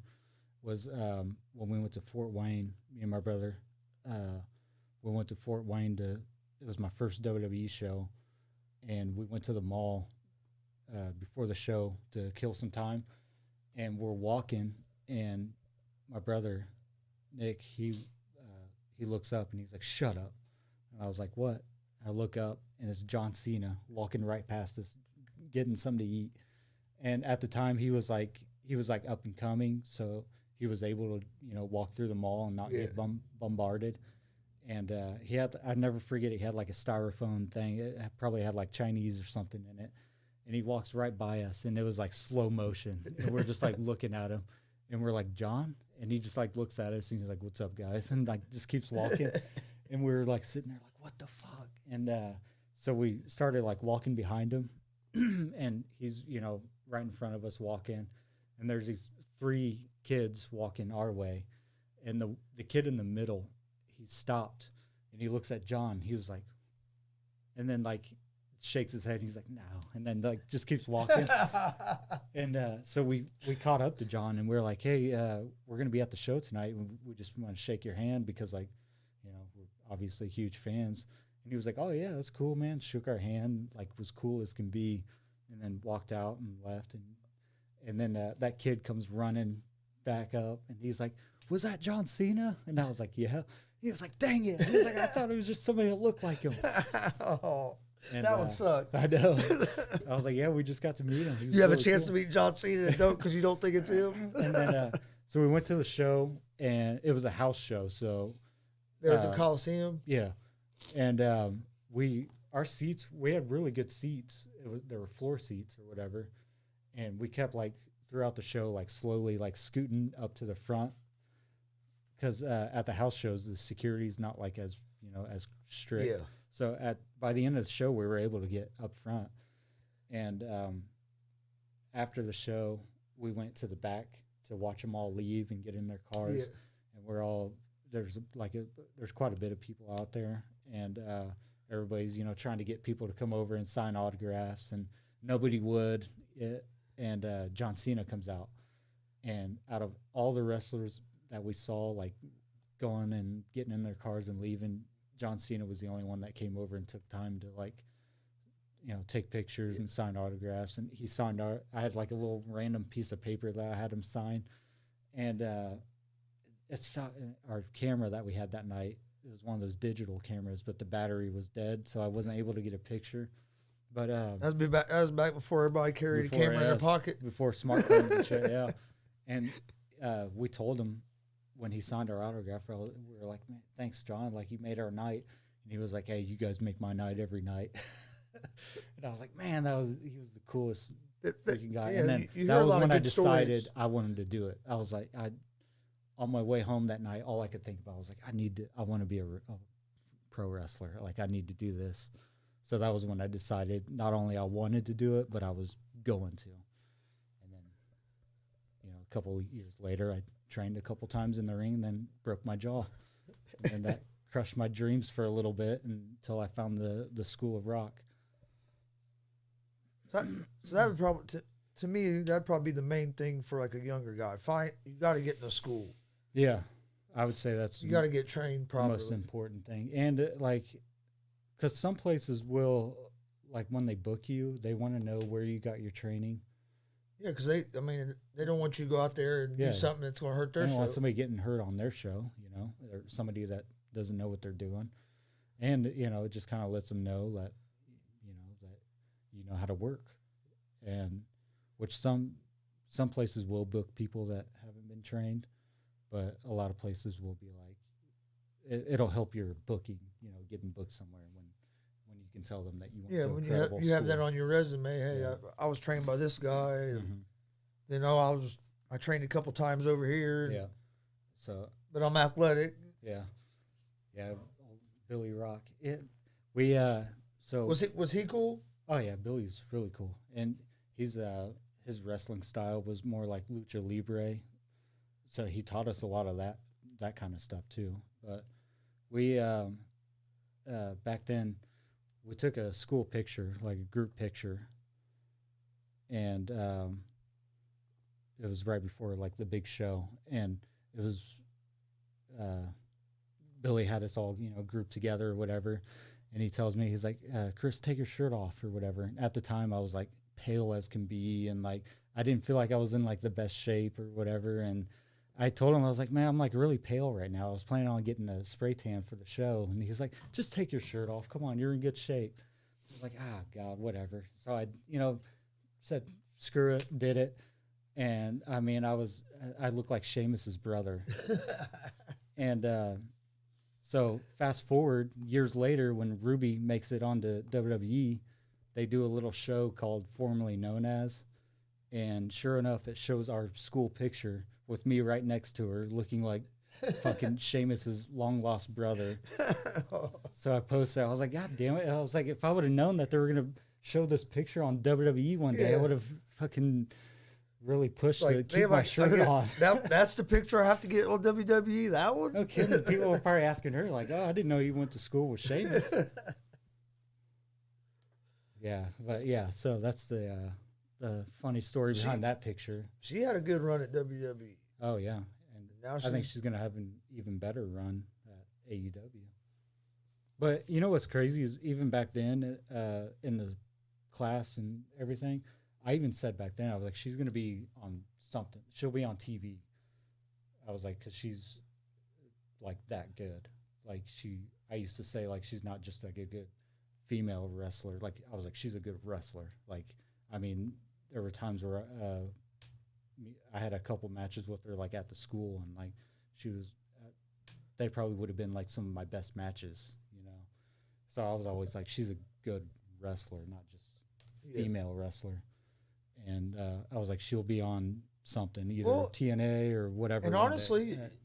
on the bigger shows like WWE, especially WWE, a lot of times the women matches yeah, are better. yeah, sometimes, Even the AEW women's divisions came a long way yeah. from when it first started, and now they've came a long way. Actually, I have a video of me body slamming Ruby a couple times at a show. I posted it not too long ago on a Throwback Thursday. But yeah, so it's really cool to see her on there doing. And then Billy came out with her, when they were in Indianapolis a couple weeks ago. So that was cool. And I'm really like not surprised, by her success. Who did she wrestle in Indy? She wrestled Charlie yeah, Cruel. yeah. She was actually at the Emerge. Yeah, she was at the seminar too. I just couldn't think of her name. I was like, I know the name. It's on the tip of my tongue. Yeah, so that was cool.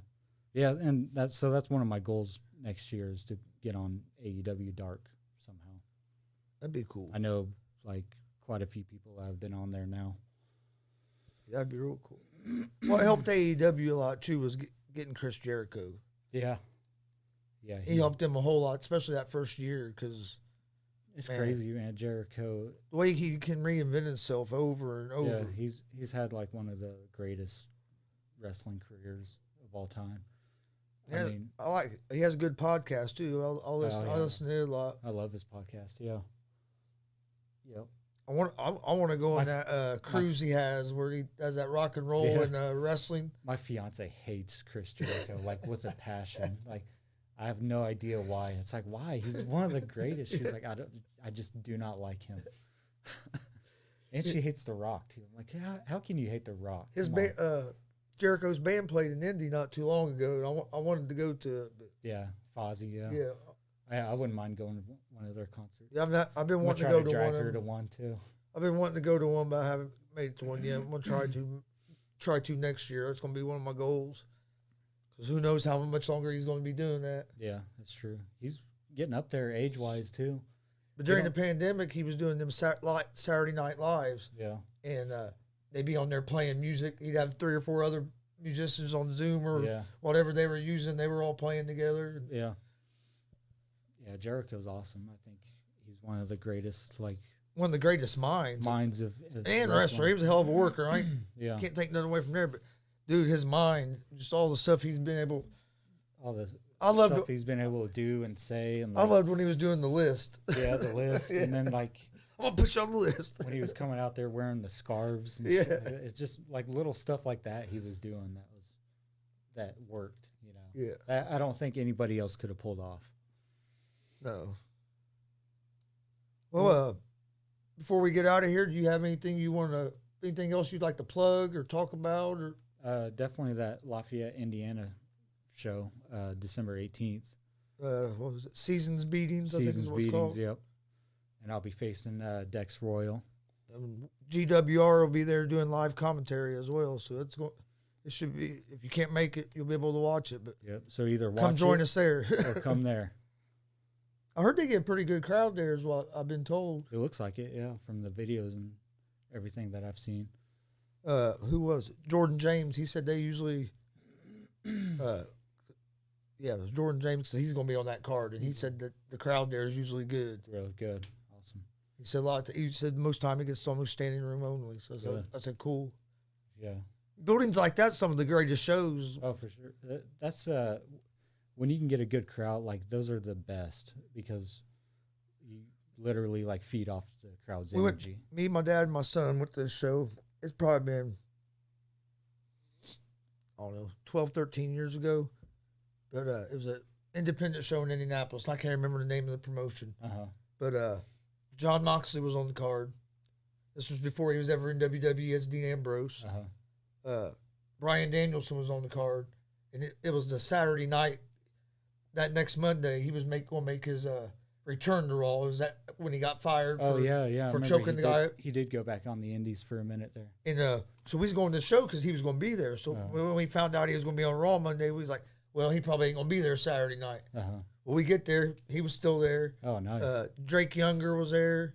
I mean, they had a hell of a card. But Yeah. I can't remember who Moxley wrestled. But these Young? dudes went outside. Younger ended up being a Ref. ref. Yeah. But these dudes went outside, out in the road. Mm-hmm. There's cars going down the street, and they're out in the road fighting. Oh, wow. But what was so cool about the whole crowd just followed them outside. We're all standing outside. And then they went back in, and we just all followed them back in right to our seats. Yeah. It was some of the coolest shit I'd ever seen. Yeah. Not too long ago, I did a match in Marion, and it was a good crowd. And we did some stuff outside of the ring, like worked our way up to the ramp and everything. And one of the security, though, they had to tell us to get back in the ring because we were making some of the kids cry out there. Yeah, they went outside, and cars going down the street. They're out on the road. Like, and cool. hell, they just like Moxley grabbed that guy, and he told everybody, he told the people in the crowd to move, and he just threw him on top of the chairs out there. Wow. I'm like, dude, that has to hurt landing on the back of them. The chairs like that. Dude hit and fall, and then he jumped over. Like, That's crazy. yeah, it was crazy, but it was a good show. I want to go check out AWR because I want to go to one of them. They do. I want to do one of them death. I want to go to one of the death matches. Yeah. I've never been to one. I think it'd be cool to at least go to one live. It might be fun to watch. I don't know. I don't. Oh, think yeah, I I could wouldn't ever get out there and do that. I'd like to go watch one live. I've watched that Moxley and Cage one on Really? YouTube. And Yeah. Man, it had pizza cutters and shit. Oh man, yeah. See, that stuff makes me was, cringe. It was Insanity Pro Wrestling. It was the name of the organization that one Okay, was yeah. at. I remember That's my dad. watching some of their stuff like right before I went to the School of Rock because And then it was just Billy would wrestle there a lot. a couple months later, Moxley was in WWE as Ambrose. And Billy actually worked Moxley at Insanity Pro or whatever, right before, not too long before he got signed. And then Younger wrestled there, and then I think he got hurt or something. I think that's why he's doing refereeing in WWE. Yeah, I think He kept, I don't think he referees anymore. He's not refereeing no more. I don't think so. I know he was. I think it was might have been concussions. Oh, really? Yeah, that's I think that might have been why he had to stop, if I remember right. a lot of reasons. A lot of people have to stop. Those are can't take those lightly anymore. No. Well, look, Daniel Bryan, he fought with WWE forever before they'd let him get back in there. Yeah, especially after the whole Chris Benoit thing, they've really like taken concussions serious. And that's the dude. I know what he done that stuff outside of wrestling, whatever. Yeah, But well, they say if you go by, man, he should be in the Hall of Fame. I mean, yeah. I mean, all what he done? obviously us What he like, done outside big time there, yeah. fans would think that, but I can kind of see Yeah. why they wouldn't. You know, it is. Man, dude, he was one of the man. All you have to do is Google him, and then you know. He's all one of the best I ever. He's one of the best I've watched in the ring. one of the greatest ever. It sucks that he won't, get the recognition for it, but Because him and Eddie, man. Oh man, oh yeah, they're those are good guys to like go watch. and I think that's when like, learn Benoit. from. Benoit actually, I think that was when he started having most of his trouble was when after Eddie because they Yeah. were so. I mean, Yeah, he just kind of started losing it. yeah.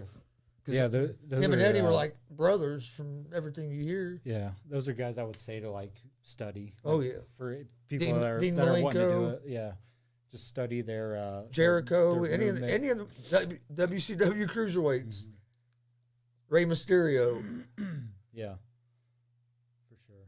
and it's kind of amazing how long Rey Mysterio's been able to, as small as he was, how he was able to break through and have that long of a career. Yeah, He's one. I mean, he's another one that's had probably one of the greatest like wrestling careers ever. He's still going strong. yeah. Still relevant. Still popular. I think his son's going to be good. Yeah, he just needs to maybe bulk up a little bit. I don't know. They beat the hell out of him there when they first brought him in. Like, damn. Yeah, Lesnar threw him around a little bit, didn't he?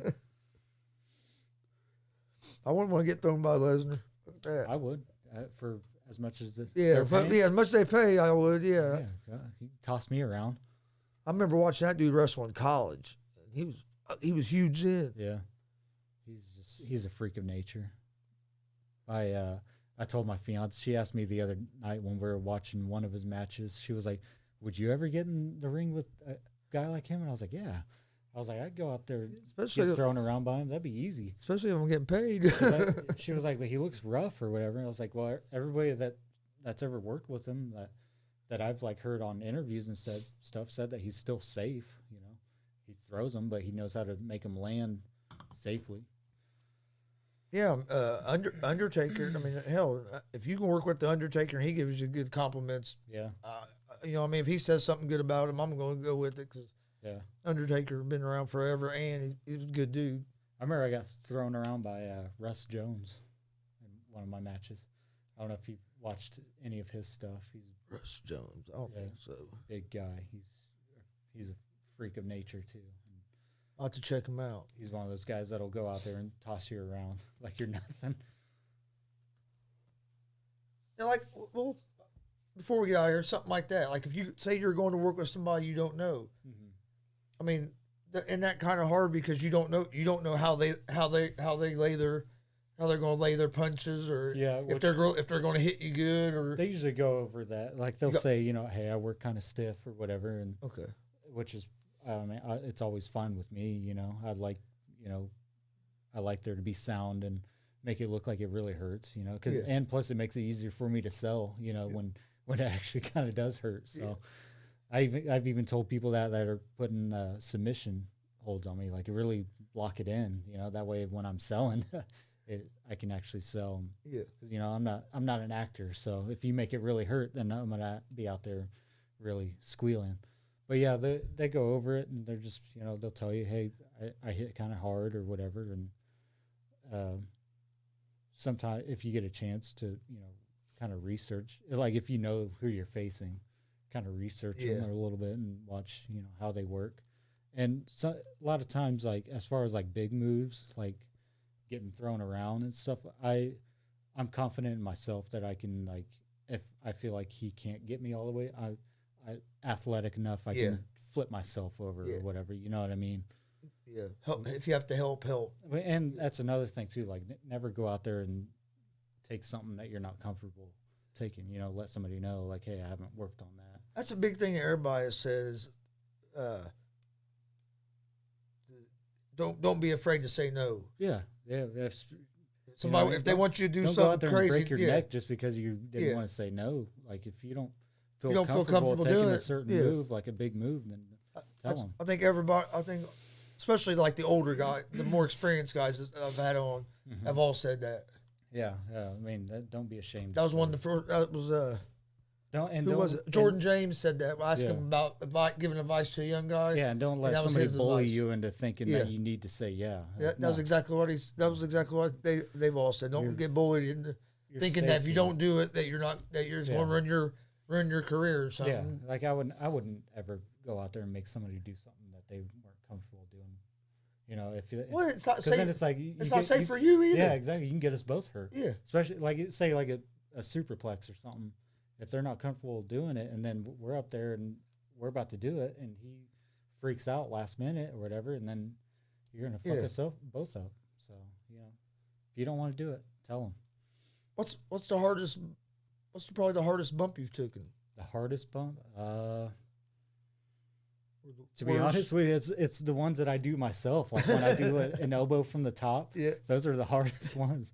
So those are on me, you know, like any other type of like suplex or slam or anything, I can take those with no problem. But jumping from that top rope and landing straight on your hip bone or hip, whatever, that's what really.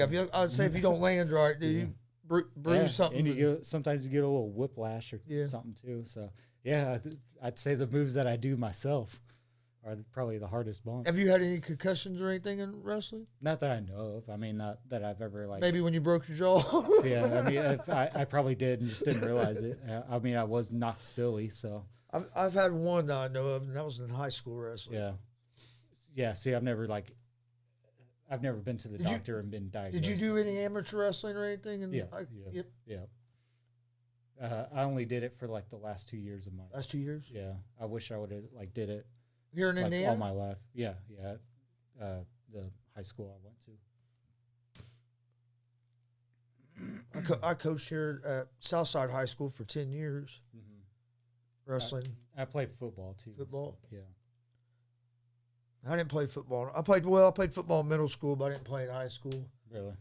High school, I got more into the wrestling that I just. Say high school. I ran cross country. I didn't get to play a whole lot because my grades were always shit. I ran was cross skipping country. School. Just basically to help get in shape for wrestling. Oh yeah. And then I wrestled basically almost all year round. So I remember going to the two-a-day. We used to call them two-a-days. It was over the summer. Yeah.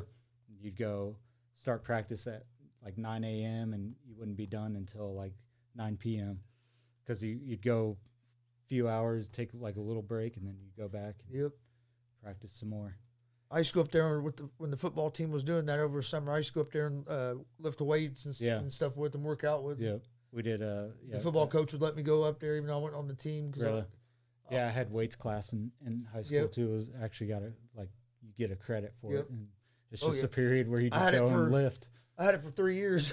Well, I used that as one of my electives. You couldn't do it as a freshman because you had to have gym. Yeah. But then once I had all my gym credit, then I could take it. So I took it every year because I was wrestling. So we had swim class too, and you know what? You want to know what's funny is I didn't learn how to swim until I had swim class in high school because when I was little, I almost drowned, and it made me terrified of water. Like I was terrified of going into the deep end.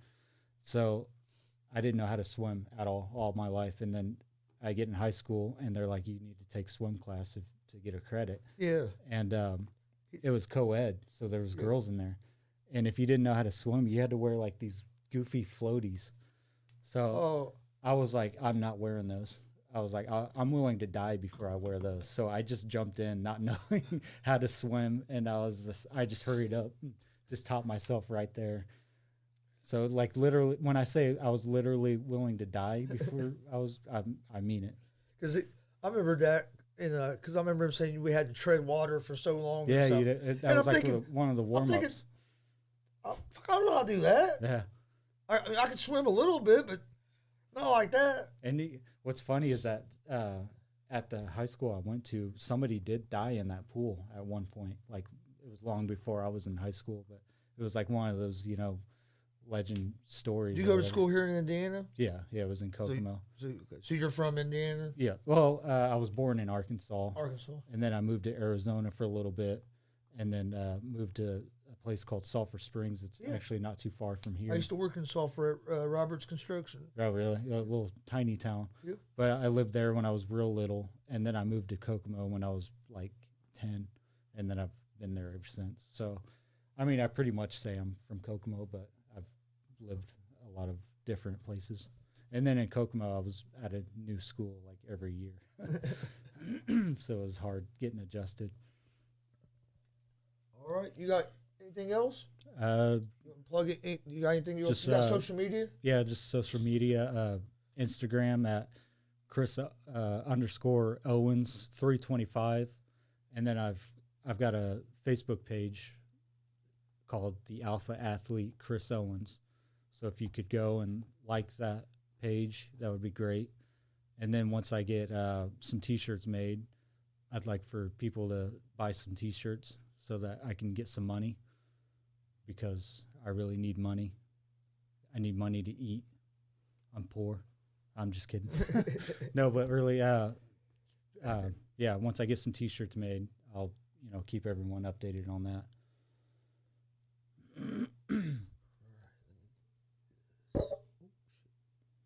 Headbutt the microphone.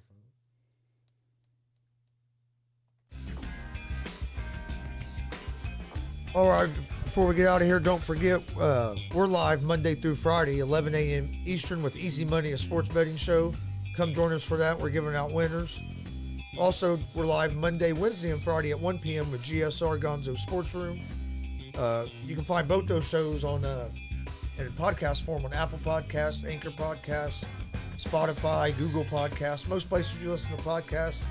You can find us. Follow us on social media, Gonzo Sports Room, Twitter, Instagram, Facebook. It's all at Gonzo Sports Room.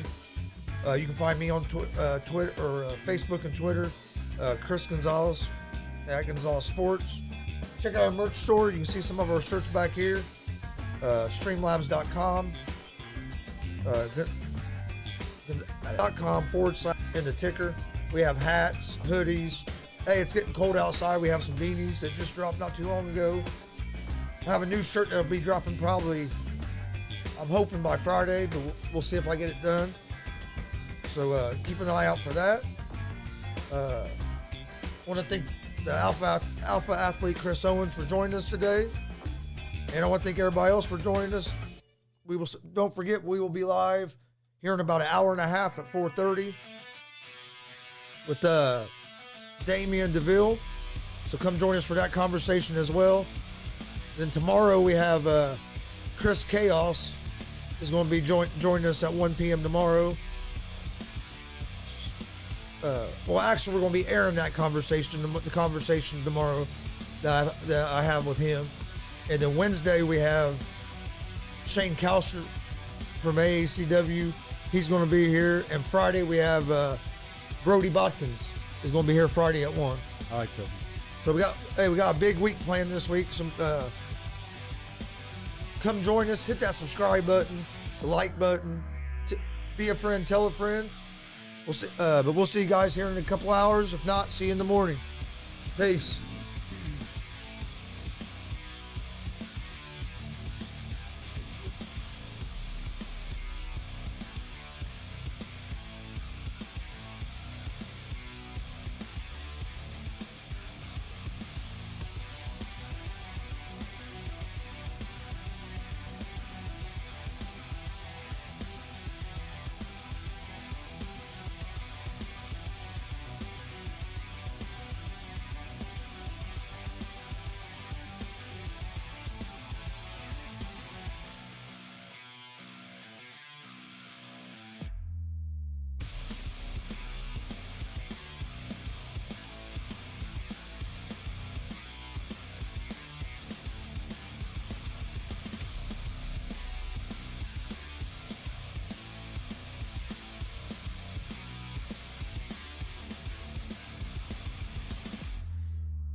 At Huntington, we've been asking ourselves, is it possible to lend money at zero interest? And it totally is. Introducing Standby Cash. When you need extra cash, you can qualify for between $100 and $1,000 at Huntington, and it's free when you autopay us back across 3 months. Why would a bank do that? Just to look out for people. That's how we reinvent banking. Huntington, welcome. Without automatic payments, 12% APR. Eligibility requirements apply. Amount available is based on customer eligibility. Learn more at huntington.com/standbycash. Nobody protects you from mayhem like Allstate. On that heavy shelf you hung yesterday. Turns out you didn't use enough anchors. Wait, you didn't use any anchors? Now you've got an open floor plan. Trendy. And if you have the wrong home insurance, you could need a wall of money to fix this. So get home insurance with Allstate and be better protected from mayhem, like me. Based on coverage and limits selected. Subject to terms, conditions, and availability. Allstate Vehicle and Property Insurance Company and affiliates, Northbrook, Illinois.